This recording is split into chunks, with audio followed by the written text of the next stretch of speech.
Os salários da indústria criativa na região sudeste são quase 3 vezes maior do que a média nacional. No Rio de Janeiro, a capital do cinema no Brasil, essa diferença é ainda maior. E a tendência é melhorar com a entrada de produções estrangeiras, fruto do trabalho de profissionais apaixonados por cinema e pelo Rio de Janeiro. O Rio em Foco está no ar.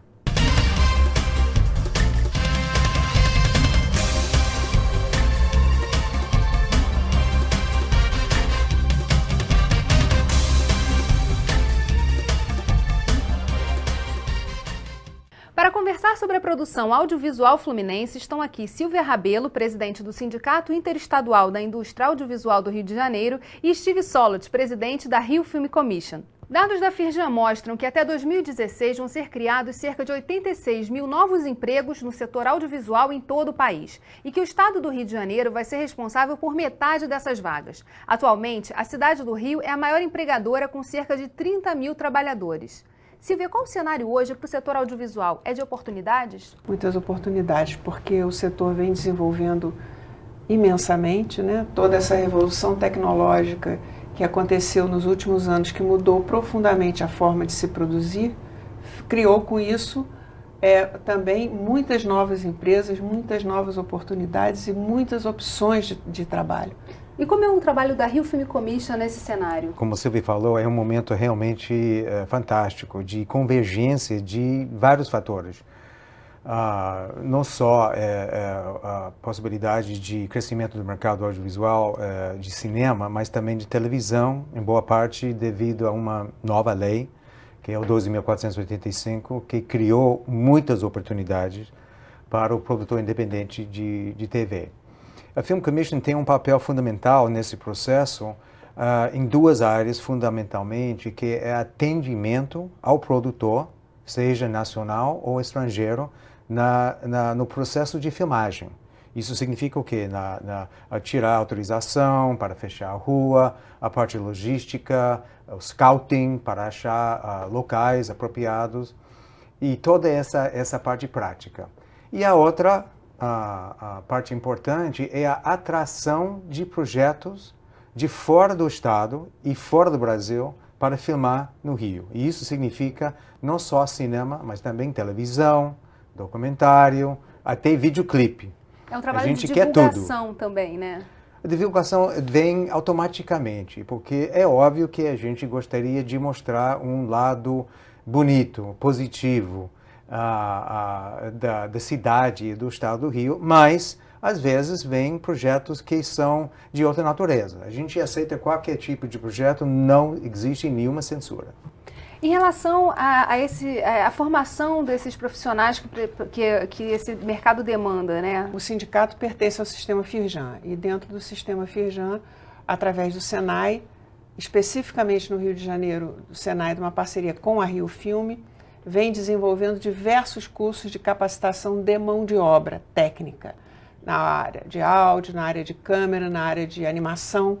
Então, ano passado foram quase 2.000 novos técnicos formados e o SICAV desenvolveu, em parceria também com o Sistema Firjan, através da IEL, um programa específico de gestão empresarial voltado para o produtor, que se chama o negócio do audiovisual em tempo de transformação, exatamente para procurar ampliar a visão do produtor sobre as possibilidades de negócio nessa nova fase que a gente está vivendo, de expansão de negócios, né? E muitos ainda não devidamente conhecidos. Agora, quando a gente pensa no potencial de divulgação de um mega evento como Copa, Olimpíadas, a gente vê que o Rio de Janeiro atrai todos os olhares, a cidade do Rio. Como tem sido esse trabalho de expansão também para todo o estado, para o interior? No nosso caso, a Rio Film Commission, embora nesse momento é uma entidade da prefeitura, a gente cobre o estado inteiro.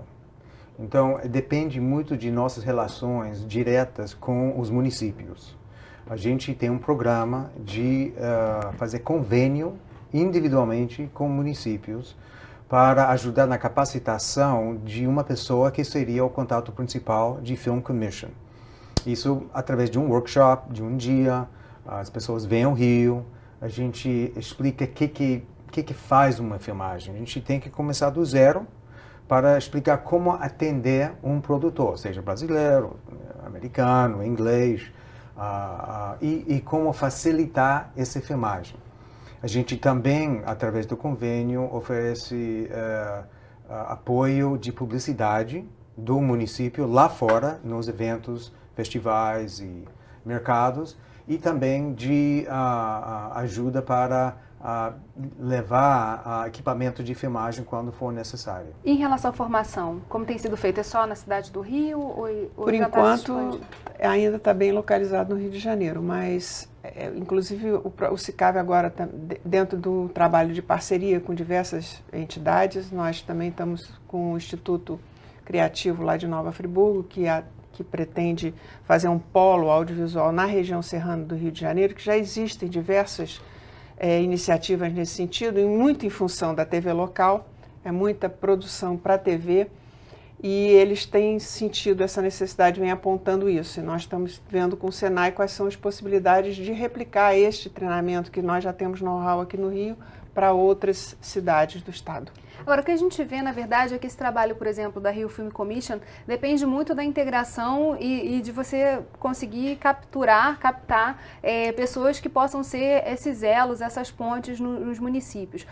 Quem deve ficar com esse chapéu? É alguém da prefeitura? Pode ser uma ONG local? Como é feito esse trabalho? Normalmente seria uma pessoa ligada à prefeitura, um secretário de Cultura ou de Comércio e Indústria.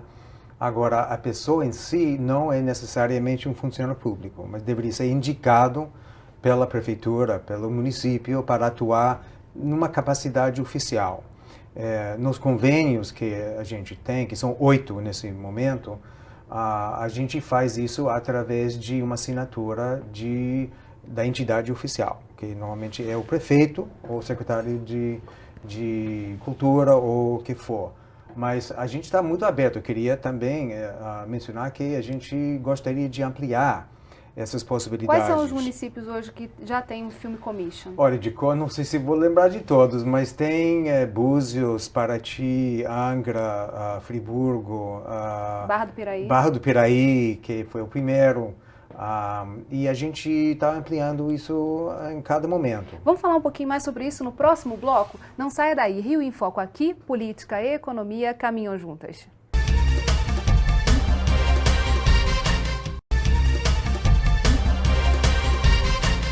Nossos convidados de hoje são Silvia Rabelo e Steve Solot.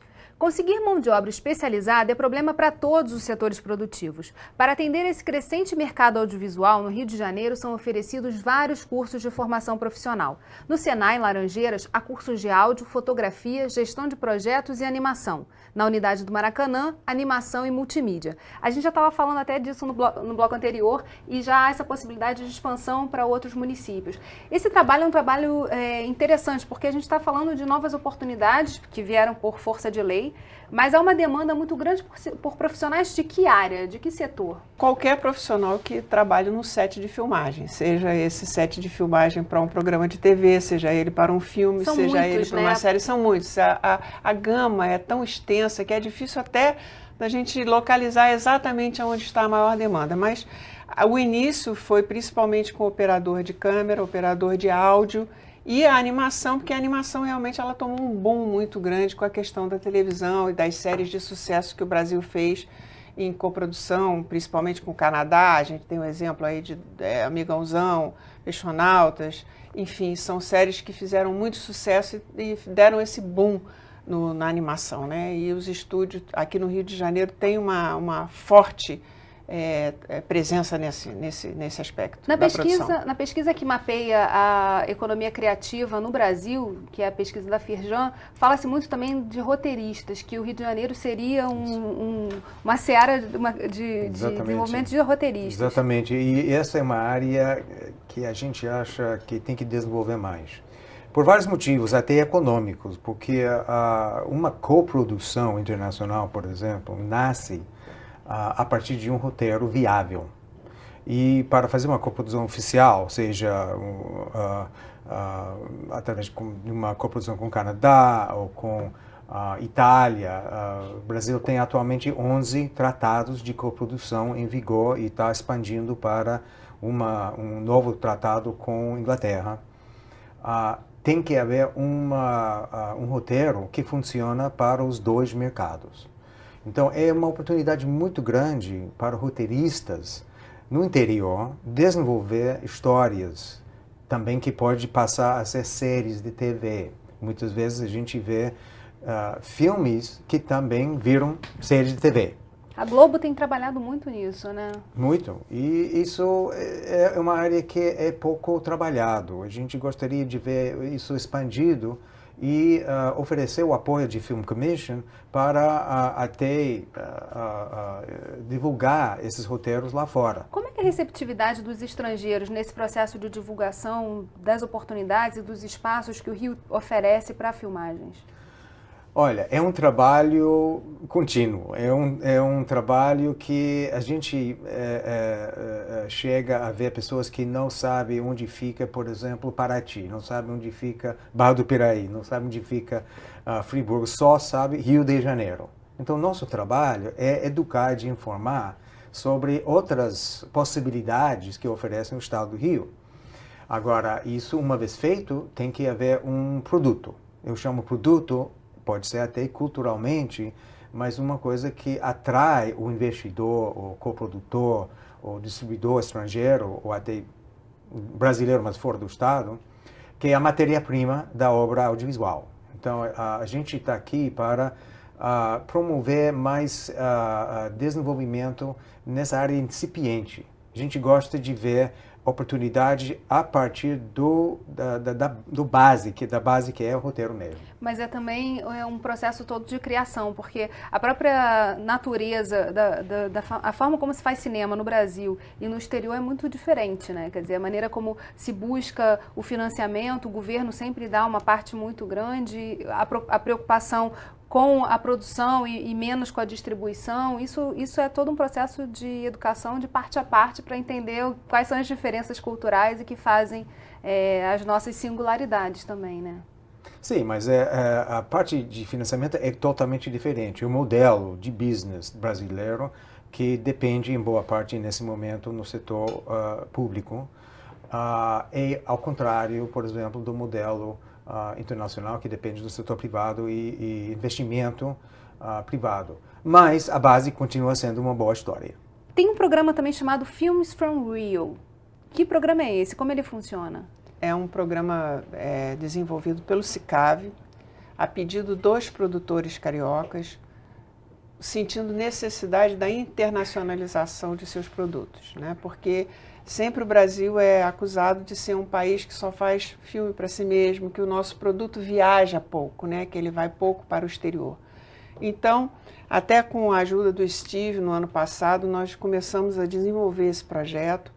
Fizemos uma ida a Berlim e, em seguida, fechamos uma parceria com o Marché do filme de Cannes. Foi a primeira vez em que o Brasil assinou realmente um agreement, um acordo de parceria com o Festival de Cannes, que vai do Festival de Cannes até o Ventana Sur no final do ano, para os projetos cariocas que foram selecionados. E, justamente, a diferença do Films from Rio de todos os outros programas internacionais que já aconteceram e acontecem no Brasil é o foco na capacitação do produtor.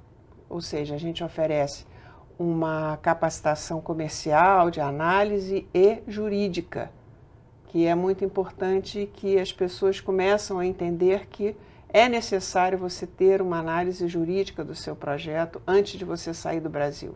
Até para entender se esse projeto ele pode ser vendido, em que condições pode ser vendido e para quem pode ser vendido. E aí entra toda a discussão de propriedade intelectual, que é um assunto ainda desconhecido no Brasil. Infelizmente, muito desconhecido. O SICAV tem procurado, junto ao Steve, nós temos uma parceria muito forte com o Steve em todas as áreas de atuação do sindicato.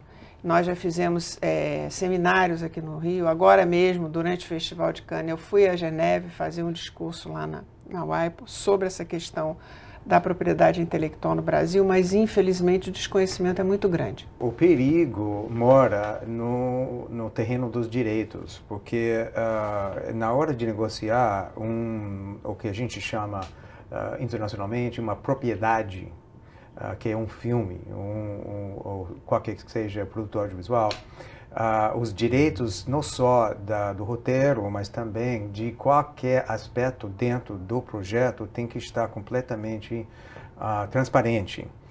O que a gente chama o chain of title, que é a cadeia de propriedade intelectual de todos os elementos do projeto tem que estar transparente. Por quê? Porque esses são aspectos que têm um valor intrínseco negociável e na hora de dividir os direitos territoriais é necessário para o coprodutor, no caso de uma produção internacional, saber quais são os territórios e quais são as janelas, ou seja, as mídias abertas para negociação que são livres para ser negociados.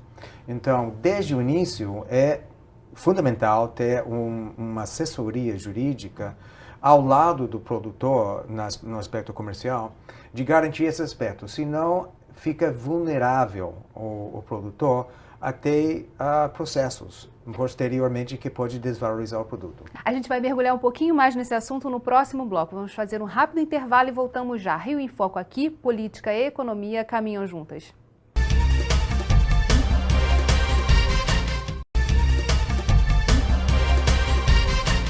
No bloco anterior, nós estávamos falando de propriedade intelectual, da necessidade do advogado estar próximo de quem produz.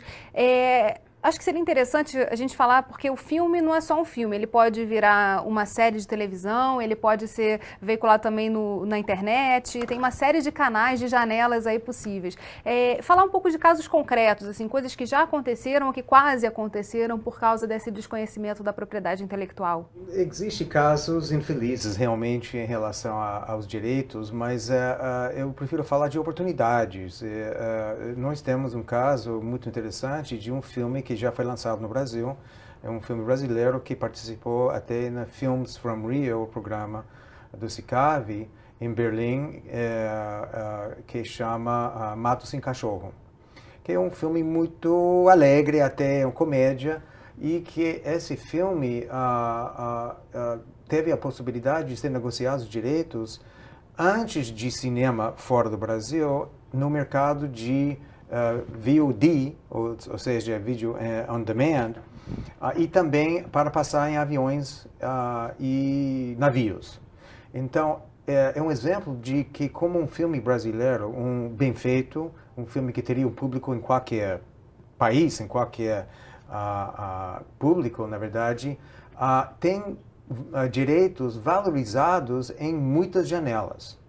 Então, é interessante o produtor, até mesmo o roteirista, pensar nessas oportunidades quando está fazendo o roteiro.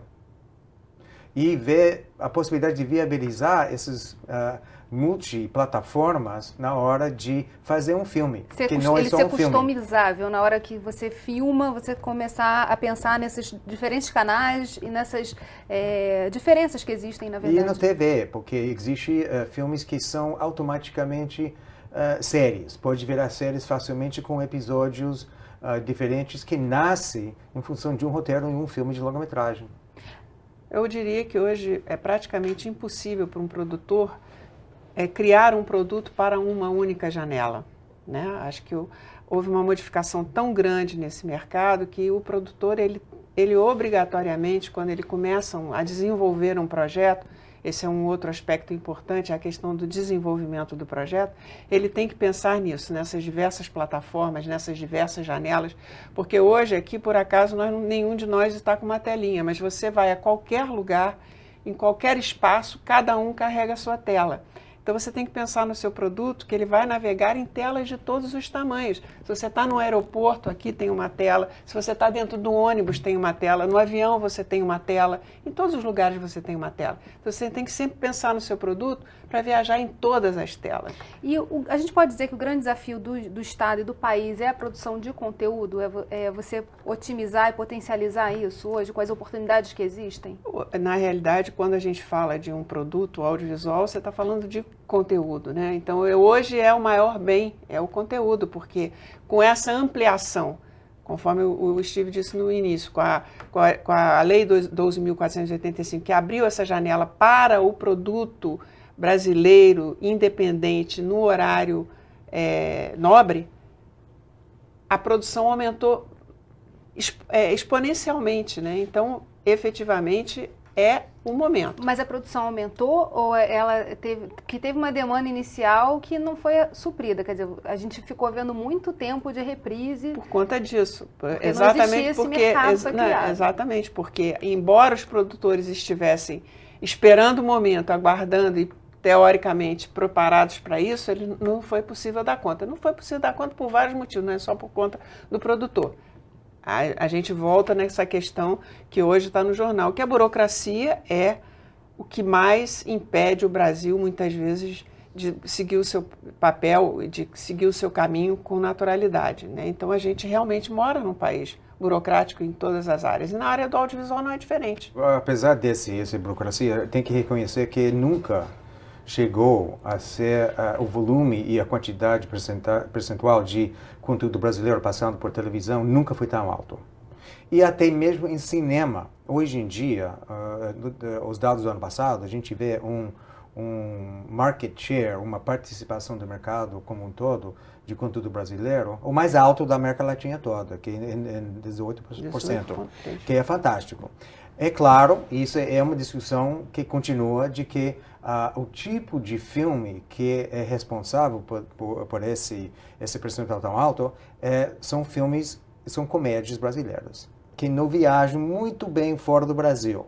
É uma discussão que está aí, que se deveria continuar esse tipo de filme ou passar para um filme um pouco mais internacional. A gente tem esse trabalho do Films from Rio, tem o Rio Film Commission fazendo esse trabalho de divulgação. Agora, em termos de profissionalização, quais são os passos que a gente deve dar nesse momento que são necessários? É a desburocratização, o caminho? O que a gente precisa fazer mais que ainda falta, que o pessoal ainda não abriu o olho? Na verdade, assim, são tantos os desafios postos nesse momento, não só a questão da desburocratização com segurança, que é bom para todo mundo, a questão do roteiro, de termos mais roteiros mais consistentes, melhor escritos, que viajem melhor, a capacitação da mão de obra técnica, a capacitação das próprias empresas brasileiras, das próprias produtoras, precisam realmente se profissionalizar, entender o mercado no qual elas estão inseridas. Então, assim, eu diria para você o seguinte, que os desafios são muitos, amplos, em todas as áreas que você olhar, mas eu acho que o produtor brasileiro está encarando esse desafio como uma oportunidade, não como algo que possa atrapalhar a vida dele. E ele consegue reconhecer quais são os seus parceiros, quer dizer, ele já entendeu que sozinho não dá para ir para muito lugar, tem que ter o Estado, tem que ter o município, o governo federal, enfim, outros parceiros aí, públicos e privados nesse processo. Eu acredito que ainda pode melhorar. O produtor poderia enxergar melhor essas possibilidades de parceria, não só nacional, mas internacionalmente. Isso, o SICAV abriu um terreno fantástico nos mercados internacionais, que significa uma nova janela para o produtor brasileiro, e no caso realmente do Estado do Rio. Isso tem que ser ampliado para outros mercados internacionais.